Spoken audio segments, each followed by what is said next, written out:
Hello, I'm Steve Weber, the host of Essential Book Drop. We're featuring our top 3 new releases that you can see and download at essentialbookdrop.com. Happy Thursday, everyone. It's October 23rd, 2025. With me, as always, is my co-host and my bookworm sidekick, Cassandra. Good morning, Cass. Good morning. Ready to dive into some really interesting reads today. Yeah, me too. We've got quite the mix. A memoir, a band biography, and a romance novel. Exactly. 3 different worlds, really. And we're going to unpack the summaries, see what makes them tick. Right. And it looks like there's a bit of a theme emerging, maybe around like transformation and vulnerability, whether it's a musician looking back or fictional characters sorting things out. Mm-hmm. Definitely seeing that thread. Okay, so let's start with the memoir, the big one, Lionel Richie. Ah, yes. The book is truly the official inspirational journey through the life of a musical legend. Author, obviously, Lionel Richie. Genre, music memoirs. And the title itself kind of signals the intent, doesn't it? Yeah. Truly official, inspirational journey. It's setting expectations right away. It really is. And the description we have makes it clear this isn't just here's what happened. It sounds like it's aiming for something more motivational. Yeah, very much so. Apparently talks a lot about him starting out painfully shy, even calls him a tragically late bloomer, which is hard to imagine now. Right. From that to global superstar. That's the core transformation they're highlighting. And it seems like it's framed specifically for people who doubt themselves. You know, like, if I could do this, starting from there. It turns his story into a kind of, well, almost a self-help narrative through his own life. That makes sense. Using that massive fame as, like, proof of concept for overcoming your own stuff. And the background details sound fascinating, too.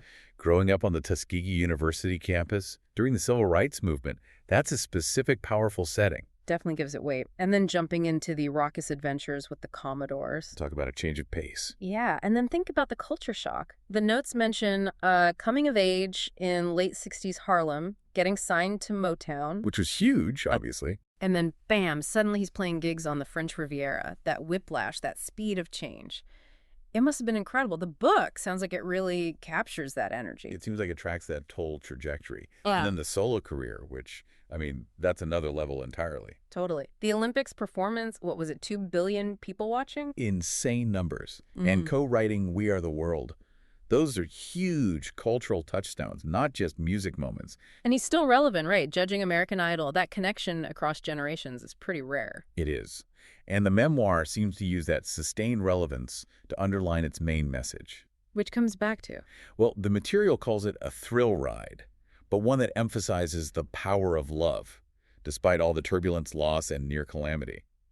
It sounds like it's saying, yeah, the success is great, but it's the optimism, the connections that really get you through. So it's not just the highlight reel. It includes the tough stuff, but frames it within that positive message. Exactly. How he navigated the low points seems just as important as celebrating the highs. Okay, interesting. Let's shift gears now. From one music icon to a whole band. Right. The Cars. This one is The Cars. Let the stories be told. The author is Bill Janovitz, and the genre is rock band biographies.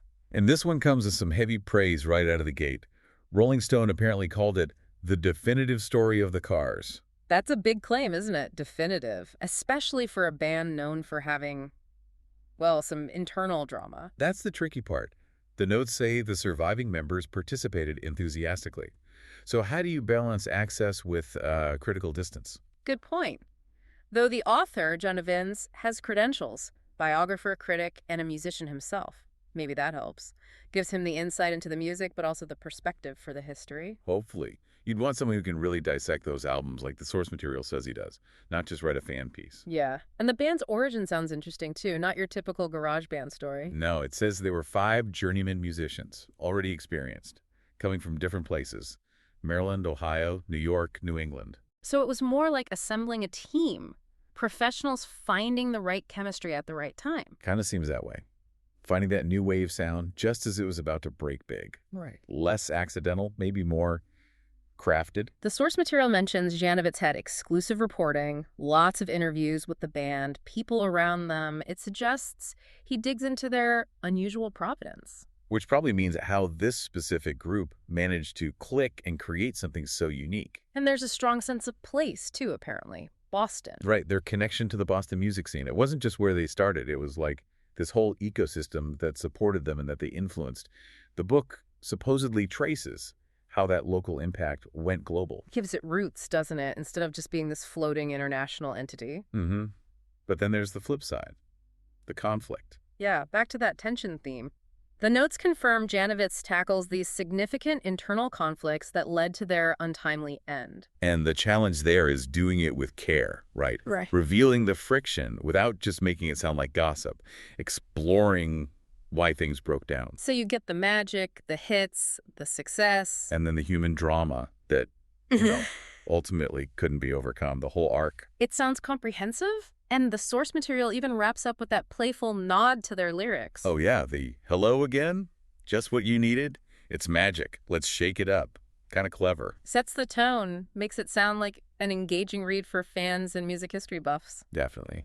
Okay, final book. Complete change of pace again. Romance novel time. Let's do it. Yeah.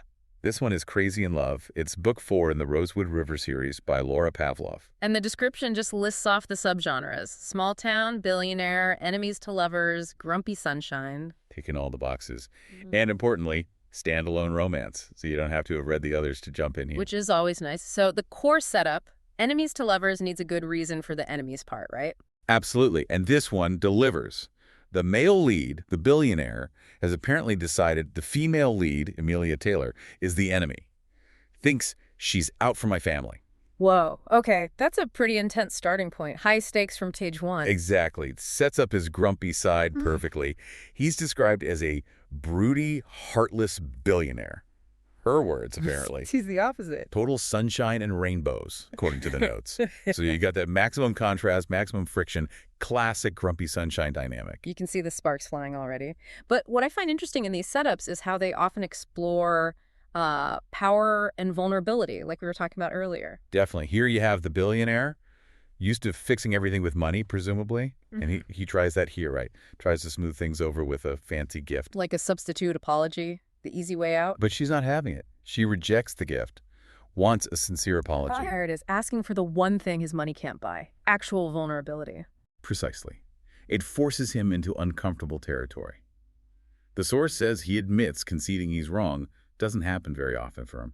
It's not just saying sorry. It's like tearing down his defenses. And there's that little quirky detail that makes it even harder for him. Oh, right. She owns a floral shop. Yeah. So the go-to grand gesture, sending flowers, is completely useless. It's impractical, probably insulting coming from the guy who thinks she's the enemy. It's perfect. It physically blocks his easy out. He can't just send something. He actually has to, show up, engage, be real. He has to face her, face the sunshine and rainbows person who's demanding something genuine from the broody, heartless guy. And that's the core conflict, isn't it? The internal struggle to be vulnerable, to admit fault, to connect. It really ties back to the other books, in a way. Richie overcoming shyness to connect with millions, the Cars struggling with internal dynamics, connection breaking down, and here, the billionaire having to learn vulnerability to make a connection. Yeah, it's that fundamental human challenge, just explored through different genres. Whether it's real life or fiction, it's about lowering the walls.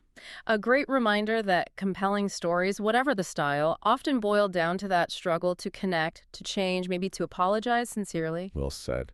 Well, thanks for joining us today. And if you want to take a look at any of these books, visit us at essentialbookdrop.com, and you'll have all the links right there. Cass, we'll do it again tomorrow. Sounds great. Looking forward to it. Farewell for now. Until then, keep on opening new worlds with great new books. And whatever you do, remember this. When you read, your mind becomes its own kingdom.